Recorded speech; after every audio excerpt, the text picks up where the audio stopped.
Yavaş yavaş. Adam baba var ya 10 numara araba kullanıyor ha. Ay baba ya. Gaza yükle bak. Burada Evet işte Heyecan Doğan'ın araba kullanışı. Doğan baba. Doğan baba nasıl bir duygu? Sen bakma o tarafa. Sen orta Basma şeritte yap. basma Yavaş. basma. Araba sinyal veriyor.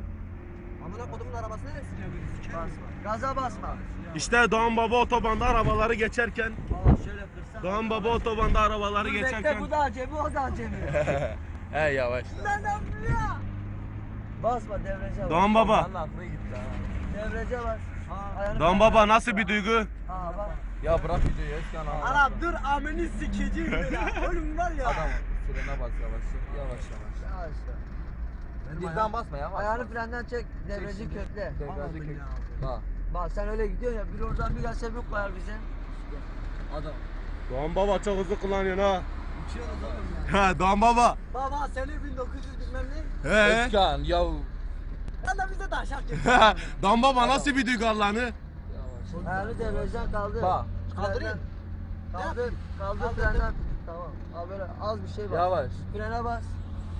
Bu Bana şeritlerde bak, çok direksiyonu yavaş bir bırak. olman Bak, lazım. tamam, gaza Çok bas, yavaş gaza olman bas. lazım. Dur. Bak Yavaş gaza da. bas. Sen Gaza bana bas. bırak, gerisi Gaza bana bas. bırak. Gaza bas. Arap. Baba bana karışma. Arap. Yavaş. Ben işi çözdüm. Baba biz sana He, adam karşı. yavaş. Arap. Ha. Doğan öğrenmiş ama ha. İkinci sürüşüm oğlum. Helal olsun Doğan baba. Direksiyonu oynatma Sen yeter. çok direksiyonu oynatın anladın mı? Doğan baba yanında araba var ha dikkat et. Aman anasını sikeyim. Senin de gel. Yavaşlasın ya. Bu tarafa. Hadi. Bu tarafa. Kafanı çeksene. Gidin bu şeride. Yok Ha, o yok. şey. Direkt. Abi, Böyle böyle oğlum git, önümüzde böyle arabalar git. var böyle gidin. Böyle git. O tarafa yatalım. Ay senin ananı sikeyim. He, Doğan baba harbi 10 numara kullanıyorsun ha. Yemin ediyorum sana. Sana ehliyet vermeyen adamın amına koyayım ben. Yak felek yak yak külüm kalsın. Dalımı kır. Ya amına koy, biz sürüyoruz böyle söylemiyor.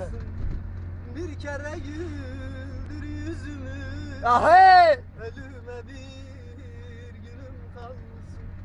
Yak felek yak yak. Kaldırma vuracaksın amına koyayım. Çek oğlum elini direksiyon. O benim. Benim.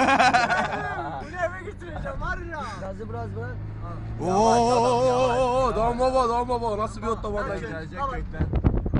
Hafiften gaza bas. Hafiften gaza bas. Bas gaza. Hafiften gaza bas. Hafiften. Hafiften hafiften Yavaş. abi bak oraya girersin. Yoksa Hafiften. direkt vurursun adamı. Bilmem sen rahat ol. Hafiften.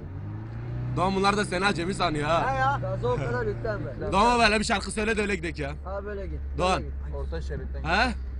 Doğan lütfen şarkı söyle Doğan. Ey 9 ayın günde dünyaya geldi. Anası bebeğe beşik beledi. Nelliler yerine oy oy kinle büyüdü. Eleman eleman beter eleman. Eleman eleman yeter eleman.